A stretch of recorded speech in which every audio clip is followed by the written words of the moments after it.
ದೇಶದ ಅತ್ಯಂತ ಹಿರಿಯ ಮುತ್ಸದಿ NCP ಮುಖ್ಯಸ್ಥ ಶರತ್ ಚಂದ್ರ ಪವಾರ್ ಬಿಹಾರದ ಭವಿಷ್ಯ ನುಡಿದಿದ್ದಾರೆ. ನೋ ಡೌಟ್ ಈ ಸಲ ಬಿಹಾರದಲ್ಲಿ NDA ಸೋಲುತ್ತೆ.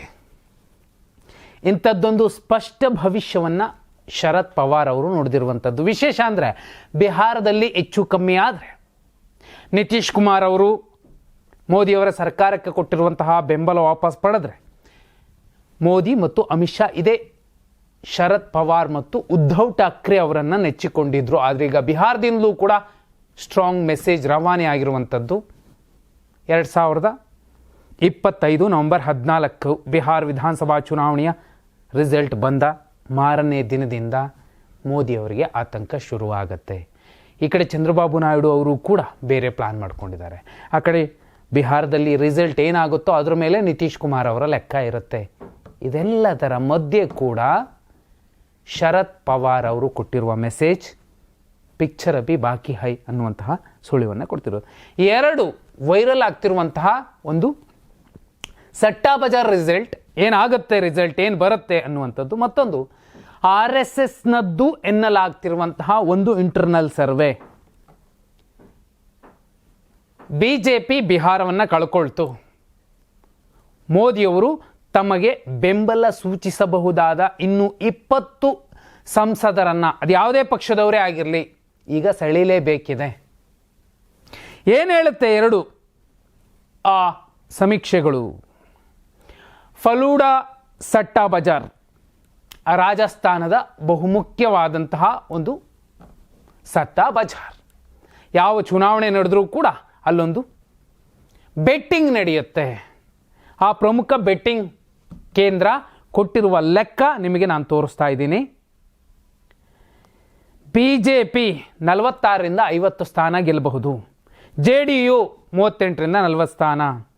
ಲೋಕ್ ಜನಶಕ್ತಿ 8ರಿಂದ 10 ಸ್ಥಾನ. ಇದು ಹೆವಿ ಆಯಿತು. 8ರಿಂದ 10 ಸ್ಥಾನ ಯಾವ ಕಾರಣಕ್ಕೂ ಲೋಕ್ ಜನಶಕ್ತಿ ಪಕ್ಷ ಗೆಲ್ಲೋಕ್ಕಾಗೋದಿಲ್ಲ.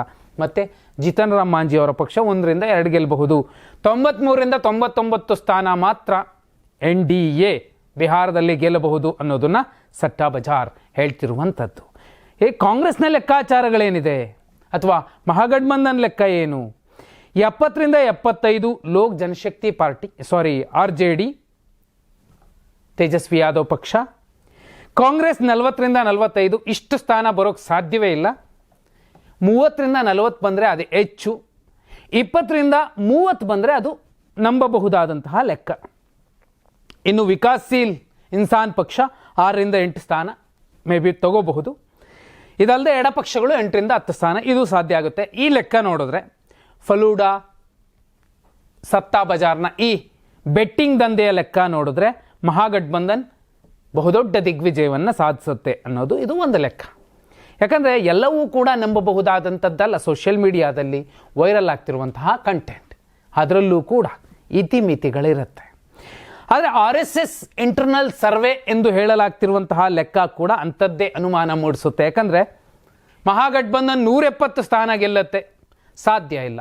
ಸರಳ ಬಹುಮತಕ್ಕಿಂತ ಕೆಲ ಹೆಚ್ಚಿನ ಸ್ಥಾನಗಳನ್ನು ಪಡೆಯಬಹುದೇ ವಿನಃ 170 NDAನೂ ತಗೊಳ್ಳೋದಿಲ್ಲ, ಮಹಾಗಠಬಂಧನ್ ಕೂಡ ತಗೊಳ್ಳೋದಿಲ್ಲ. ಆದರೆ ಇದೇ RSS ಇಂಟರ್ನಲ್ ಸರ್ವೆ ಎನ್ನಲಾಗ್ತಿರುವಂಥದ್ದು ಅದು ನವೆಂಬರ್ 9ನೇ ತಾರೀಕು NDA 69 ಸ್ಥಾನ ಪಡೆಯಬಹುದು ಅಂತ ಹೇಳ್ತಿದೆ.